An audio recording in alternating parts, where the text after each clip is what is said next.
Hiniling ng Department of Justice sa Supreme Court na ibasura ang mga petition for writ of habeas corpus na inihain ng tatlong anak ni dating Pangulong Rodrigo Duterte para mapauwi siya sa Pilipinas. Matapos naman tumanggi si Solicitor General Menardo Guevara na maging respondent sa petisyon, natanong ang Malacanang kung posible ba siyang palitan sa pwesto. Ang sagot sa unang balita ni Salima Refran.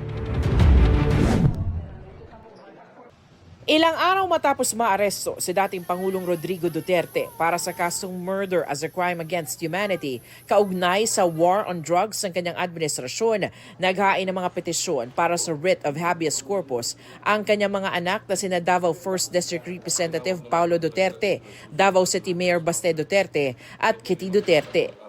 Hiling nila ibalik sa Pilipinas ang kanilang ama at maglabas ang Korte Suprema ng temporary restraining order para itigil ang kooperasyon sa International Criminal Court at Interpol.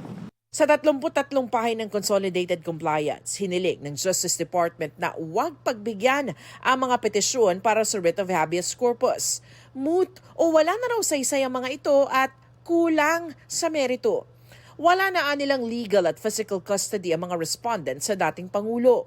Base rin sa rules of court, may patutupad lang ang writ of habeas corpus sa Pilipinas. At dahil nasa the Netherlands na si Duterte, imposible na raw itong maipatupad. Legal din daw ang pagkakaaresto kay Duterte batay sa Section 17 ng RA 9851 o Philippine Act on Crimes Against International Humanitarian Law, Genocide, and Other Crimes Against Humanity. Sa ilalim nito, maaaring hindi na idaan sa investigasyon o prosekusyon ng isang krimen kung may ibang korte o international tribunal na ang nagsasagawa nito.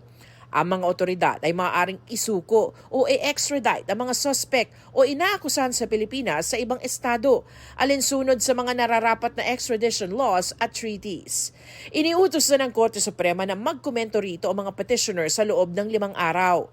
Ang DOJ na ang sumagot at kumatawan para sa lahat ng respondents matapos maghain si Solicitor General Menardo Guevara ng manifestation of recusal o pagtanggi na kumatawan sa mga ahensya ng gobyerno na pinasasagot sa petisyon. Iginiit nito ang kanilang posisyon na walang jurisdiksyon ang ICC sa Pilipinas at gumagana ang justice system sa bansa. Kaya raw posibleng hindi maging epektibong kinatawan ng OSG ng mga respondent. Nang tanungin ng Malacanang kung posibleng palitan ang Solicitor General dahil dito. Wala pa pong napag-uusapan dyan dahil napakabago po talaga nito. Pero siguro po mas maganda po kung mismo si Solgen ang mag-assess sa sarili niya kung siya pa po ba ay nararapat na tumayo bilang Solicitor General. Kaugnay rito, sabi ni Guevara, ipinauubayan na niya ang issue sa Pangulo. Matatanda ang bago naging Solicitor General ng Administrasyong Marcos. Nagsilbi muna si Guevara bilang Justice Secretary ni Duterte. Founding partner din siya sa law firm na tinatag nila ni dating Executive Secretary Salvador Medialdea. Pero sabi ni Guevara, wala siyang conflict of interest.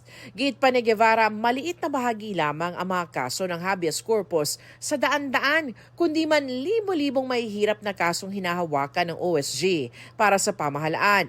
Mananatili raw si Guevara na in command sa mga kasong ito, liban na lang kung sabihan siya ng Pangulo na bumaba sa pwesto.